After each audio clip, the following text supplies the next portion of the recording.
up? Welcome back to the channel. It's your boy Dash. In today's video, as you can actually tell, I'm actually in a new location. It's because I'm on vacation right now. So yeah, new setup. Not permanent. I'll be going back to the old one soon, but for the next like week or something, 2 weeks, I'm gonna be here. So yeah, today I'm gonna be teaching y'all how to make melodic beats for Carson, kind of like his song Butterfly. Butterfly's super fire. All his stuff on Teen X Relapse, honestly, is pretty fire. So gonna be taking a lot of inspiration from that. Make sure you go cop my drum kit that I just dropped. Link will be in the description. Has all my go-to sounds, 15 hi-hat midis, and all my go-to mixing and mastering presets. So yeah, if you like this type of content, subscribe, because I post videos like this every week. So I don't really have anything else to say. Let's just get straight into it. All right, so I have this plug pulled up right now. Shout out to Sunboy. He actually sent me some of his kits on Instagram. He's super crazy, super fire. I'm gonna be pretty much, I think, only using sounds from Sunboy's banks that he sent me in this video, just because there's plenty there and it was pretty inspirational. So basically it comes with like leads, plucks, pads, synths. So, and they're all like one shots too, so you don't even have to have a VST to use them. But let's just get straight into making this melody. All right, so basically in Carson beats, they all have very, very similar chords. So what I mean by that is that these beats utilize the 6 and the 4 and the 5 a little bit, literally in almost every single beat. So I kind of did a little theory breakdown in my last video, but I'm gonna try to break down just quick music theory lesson for y'all real quick. So right now we're in the key of G major. So the way that you can highlight your scales, you don't need to buy like any packs or anything. In FL Studio, you can just go up to this arrow right here and then go to helpers, scale highlighting. And like I said, we're in G sharp major. So you just set it to G sharp major. Now it's kind of faint. Let me try to change the color of this so you guys can actually see. So it's still kind of faint, but all the ones that are like highlighted are notes in the scale. So in this scale, in every scale, you have 7 notes. So like I said, we start on G sharp. So we got the 1, the 2, the 3, the 4, the 5, the 6, the 7, and the 8. But the 8 is just the 1 again, because that's when the notes reset. So in Ken's beats, he utilizes the 6, the 5, and the 4 a lot. So the way that I rearranged it is I put the 6 first, then I put the 4, then I put the 5. So this is what that sounds like. So yeah, I recommend those as 3 really good chords to use in your bass line. You can add other ones, but use those as a foundation is generally a good like rule of thumb. Now what I'll do is I'll start stacking chords on top of these. So in every scale, the 1, the 4, and the 5 are major, and then the 2, the 3, and the 6 are minor. And then we're not gonna worry about the 7 because that's kind of complicated. But basically, once you know that, you can start building your chords once you get a solid bass line down. So with this bass line, all I need to know is I know this is the 6, so I'm gonna build out a minor chord. So the way that you build out a minor chord is by skipping 1, 2, and then placing your note, and then skipping 1, 2, 3, and placing your note. That's how you build a minor chord. So in a simpler way, you could say that there's 2 notes in between the F and the G sharp, and 3 notes in between the G sharp and C. For a major chord, it's the opposite. It's 3 notes, then 2 notes. So now you have your major chord. But if we wanted to, we could literally just take this major chord, and since we know that the 5 is major as well, we could just copy this over and then move it up to a D sharp. So pretty fire.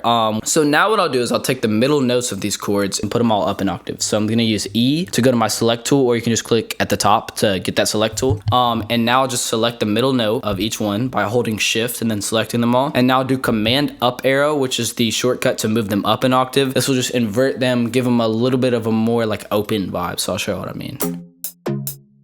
So now what you do if you want to make like a plucky, fast butterfly type of melody is you add a bunch of random notes in the scale. So I'll show you what I mean. So right here, I'll add like an extra note. And also you want to zoom in all the way so that you can make these notes super fast. That's an important thing.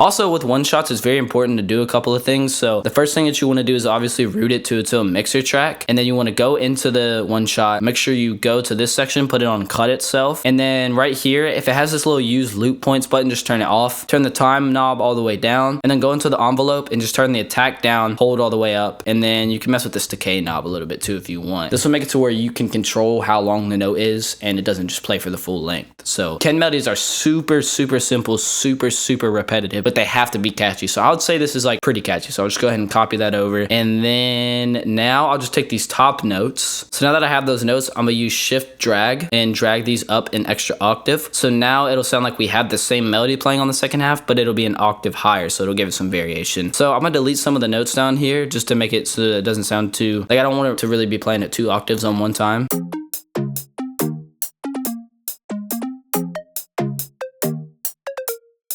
That's a solid melody. So I'm gonna go ahead and speed the beat up a little bit. I'm gonna throw that on a mixer track and then start adding some effects. Add an EQ to cut out some of the low end.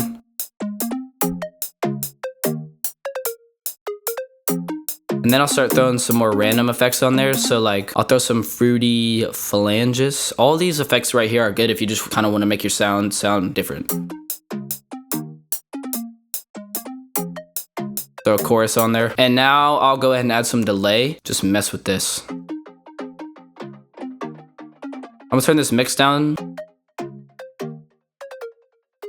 Delay can help it like fill in some of the gaps without being too like ambient instead of adding reverb. So I'm gonna use this stereo separation knob a little bit, separate it. And now I'm gonna pull up another pluck and layer this melody underneath of that to give it a more full sound.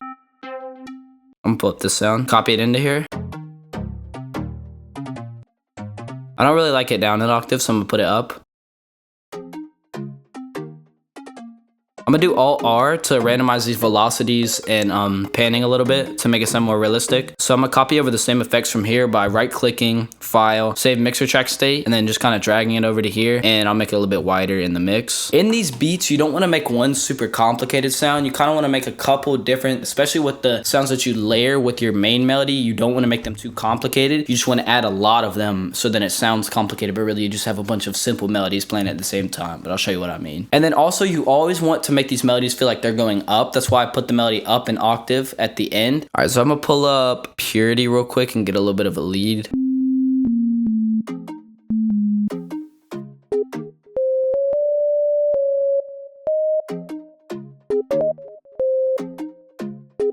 And I'll do the same thing here, just put this melody up an octave.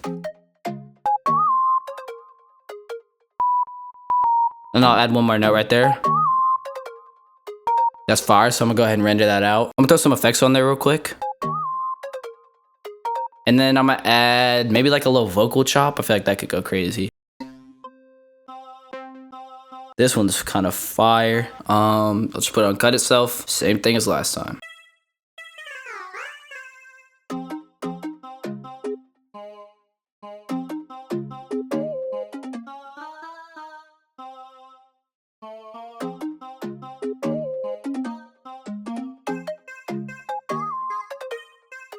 Maybe I'll put that on stretch mode, throw some effects on there. I might try the same ones as the pluck. That honestly goes pretty hard. I'm gonna show y'all one more trick for the melody and then that'll probably be good. I'll probably just render it out. So now I'm gonna pull up one of the pads from Some Boys Spank and just do the same stuff as I would normally do. I'm gonna copy the chords from the melody into here just to give it a little bit of a backing and like, I don't know, it'll be very subtle.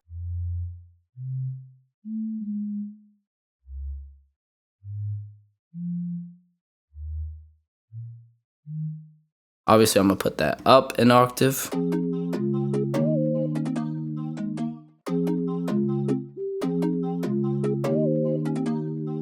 Same thing, just Alt R to randomize. Maybe I'll put it on stretch. Now I'm gonna just add a ton of EQ to that so you can barely even actually hear it in the beat. Maybe some flanges. Yeah, that's honestly pretty fire, so I'm gonna render that out and I'm gonna be right back. All right, I just rendered out the melody. I gotta go soon, so we gotta do these drums fast, but that's actually kind of clutch because Ken drums are super simple. If you spend time overthinking the drums, you're gonna ruin it. The melodies carry on these beats. Don't get me wrong, you want your drums to be effective, but you want them to be simple but effective, so I'm gonna show y'all how to get that across. So, Ken Carson's producers use these same drum sounds in every single beat. Now, obviously he has a couple songs that have different drum sounds, but in 99% of his songs, especially the ones that, you know, people are really messing with right now, like the newer ones, there's a couple sounds that are used in literally every single beat that he hops on. Oh, also I'm gonna grab my master preset from my kit, copy it if you want to get your drums smacking. So first thing that you need is the Lex Luger clap. It's a classic clap. Ken uses it in pretty much every single beat. I think literally every single beat on TNX Relapse uses this clap. I'm gonna start getting this drum pattern going, loop this clap, and then add some high end. Okay, now I'm gonna add a hi-hat. With these hi-hat patterns for Ken beats, you wanna have a lot of space. The more space, the better. So I'll show y'all what I mean.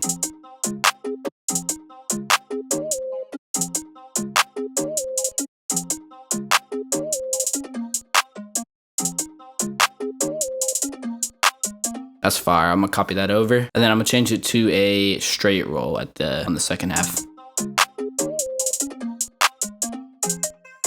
Copy that over. And then Ken repeats the clap a lot. So like, rather than just having it on the same beat, he'll go like this. And then he also adds a lot of snares in there. He pretty much uses this Southside snare in like every beat.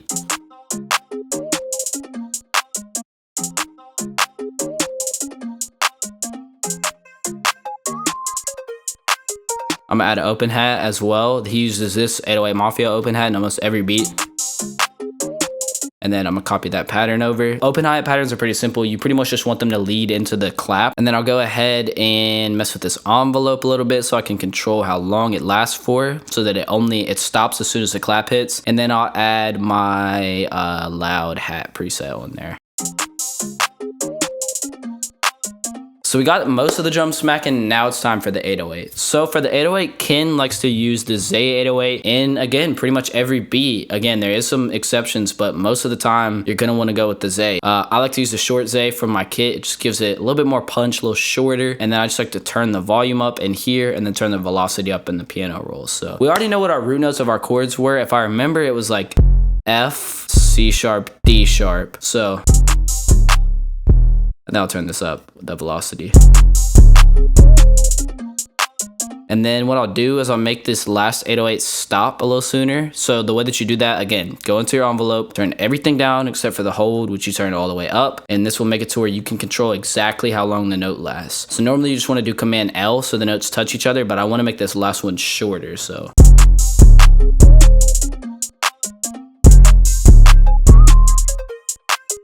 And then I'm gonna pull up this main 808 from my kit.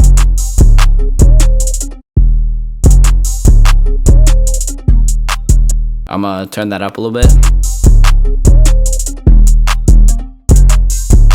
Maybe turn it down a little bit.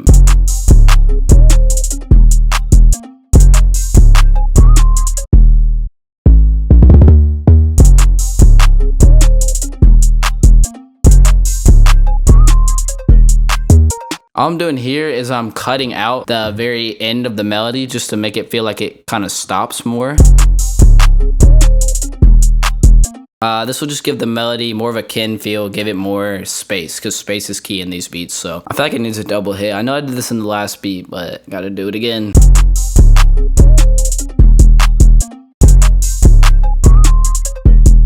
What if I took this first note and made it shorter? So